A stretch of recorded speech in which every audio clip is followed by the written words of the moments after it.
Continuando nossa conversa sobre literatura, nós vamos falar agora a respeito do Barroco. Lembrando que estamos falando da era colonial. Era aquele período em que o Brasil ainda era colônia de Portugal. Não tinha acontecido ainda o processo de independência. Então, nós vamos perceber que o que era produzido aqui era um reflexo de tudo que ocorria lá na Europa. Literatura, como eu sempre digo, caminha junto com a história. Por isso que eu vou fazer um breve comentário sobre acontecimentos históricos que influenciaram a nossa sociedade.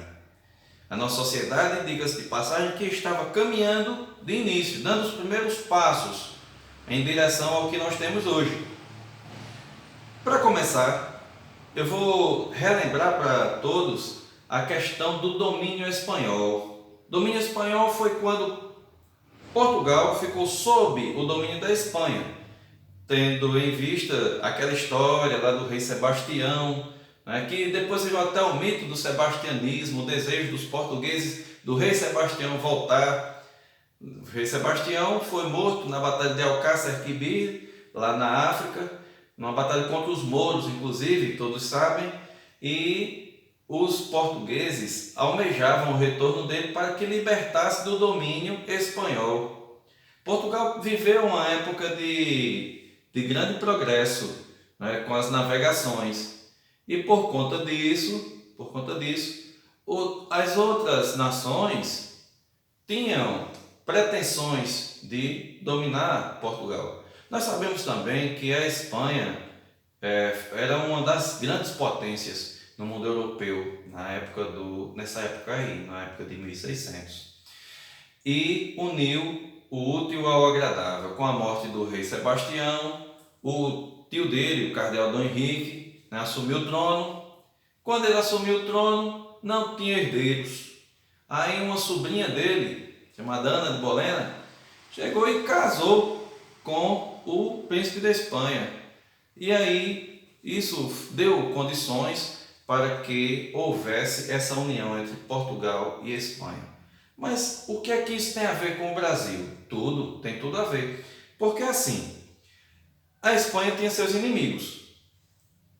Quando a Espanha passou a dominar Portugal, os inimigos da Espanha se tornaram inimigos de Portugal.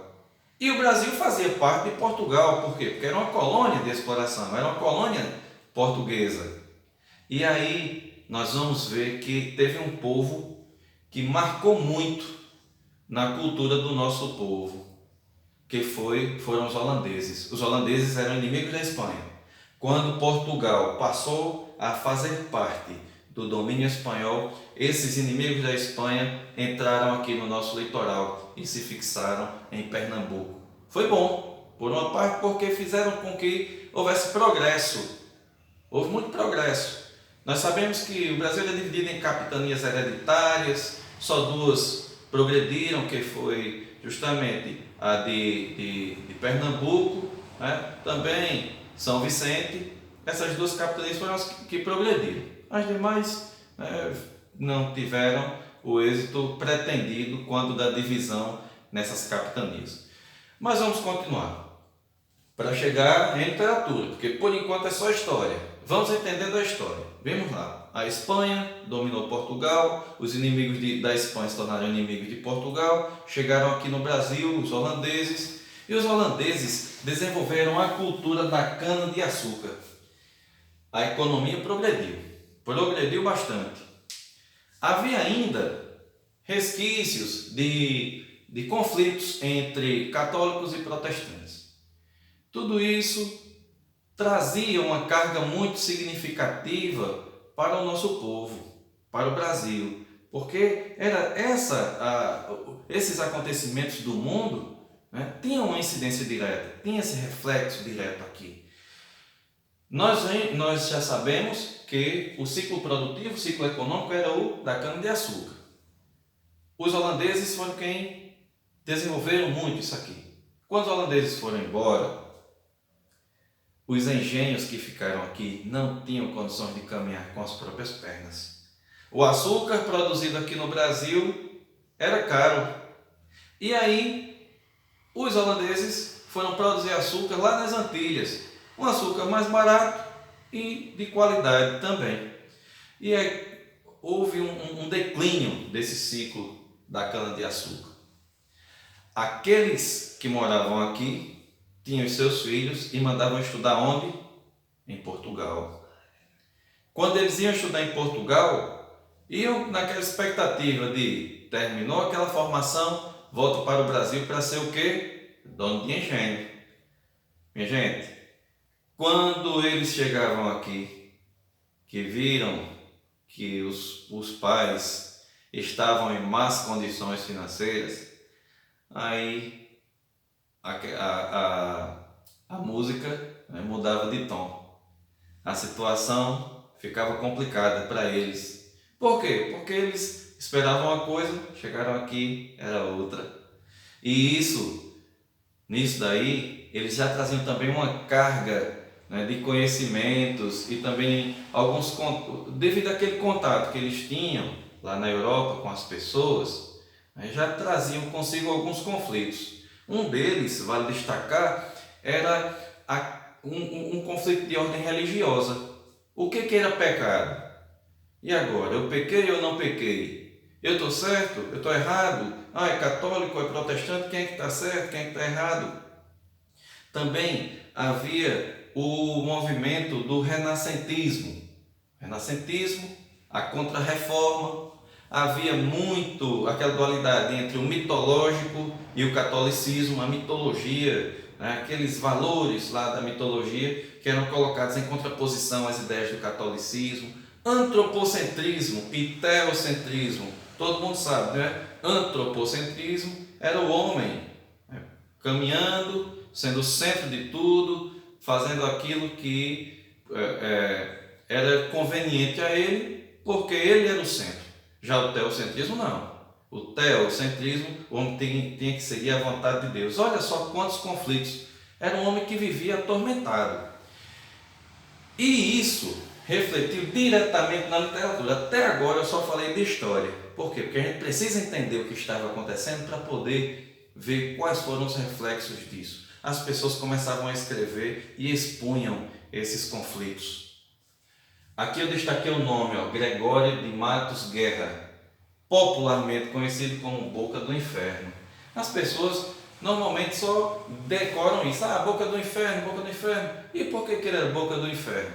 Porque ele tem uma habilidade muito grande de expor justamente essa condição desses conflitos, a questão da sociedade. Ele fazia críticas, ele não podia fazer uma crítica direta.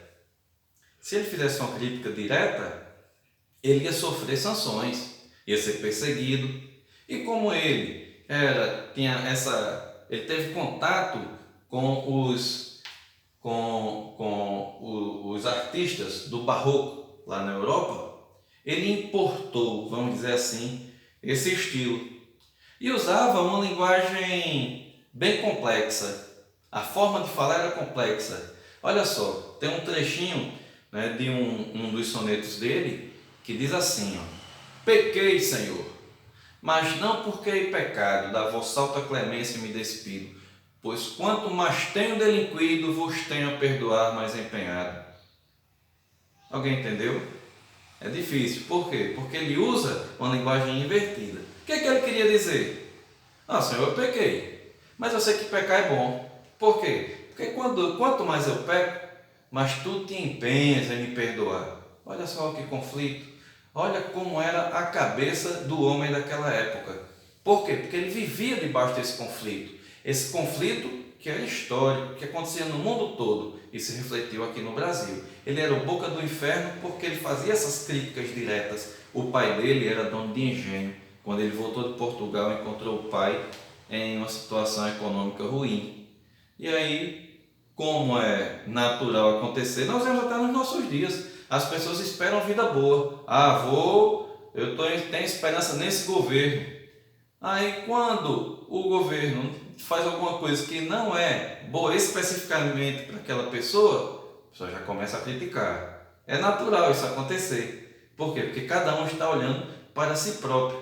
Então no barroco acontecia a mesma coisa. O homem tinha esse olhar para si, tinha esse interesse, né, de progredir, mas vivia nesse conflito. E agora eu pequei e isso está certo, isso está errado. Nós vamos ver aqui também outra pessoa importante, que é o Padre Antônio Vieira. Como eu disse, havia esse interesse de a Igreja Católica retomar os seus fiéis. Havia a atuação da Companhia de Jesus, que foi fundada por Inácio de Loyola. E esse camarada enviava pessoas para o mundo todo, né, para algum, não vou dizer para o mundo todo, mas para muitos lugares do mundo, com esse objetivo de difundir a fé católica. E aqui tem uma figura muito importante, foi o Padre Antônio Vieira. E quando vocês lembrarem do Padre Antônio Vieira, pensem, padre dá muito o quê? Sermão. E o sermão mais famoso dele foi chamado de Sermão da Sexagésima. Nesse sermão ele trazia ensinamentos. Em todos os sermões, quem frequenta a igreja sabe que ali tem os sermões, e esses sermões têm um caráter didático. É para ensinar as pessoas alguns valores. E aí vale muito destaque o Padre Antônio Vieira e o Gregório de Matos. Gregório de Matos escrevia sonetos.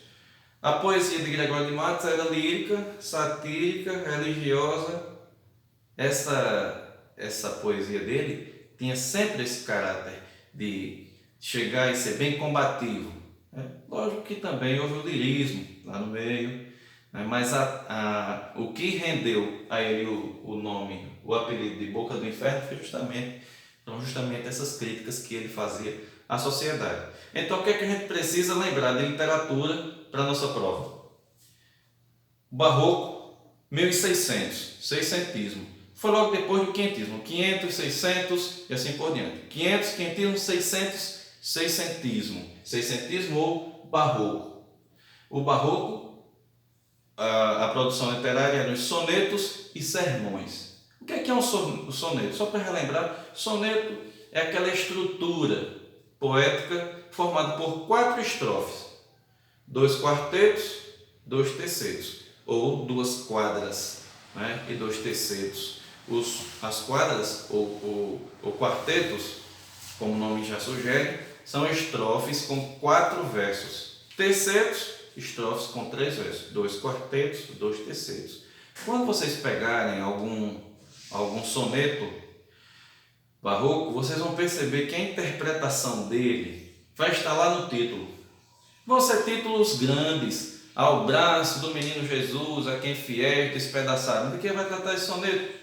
Do braço do menino Jesus, que os infiéis chegaram lá e despedaçaram. E assim por diante. Havia muita presença da religião. Nós já vimos aí, né, a questão da religião, a contra-reforma, né, a atuação da Companhia de Jesus.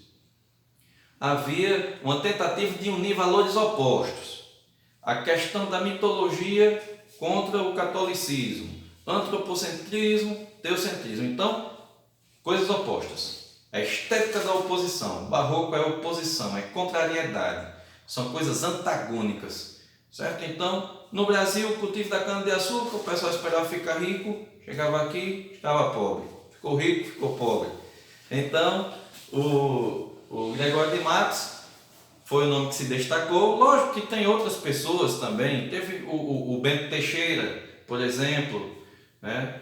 E o Gregório de Matos, nós já podemos destacar a poesia sacra, lírica, graciosa, satírica. Certo? Teve umas últimas também. Enfim, o Padre Antônio Vieira, só para a gente falar mais uma vez, né, para ficar fixo na nossa memória, teve o Sermão da Sexagésima, teve o Sermão pelo Bom Sucesso das Armas de Portugal contra a Holanda.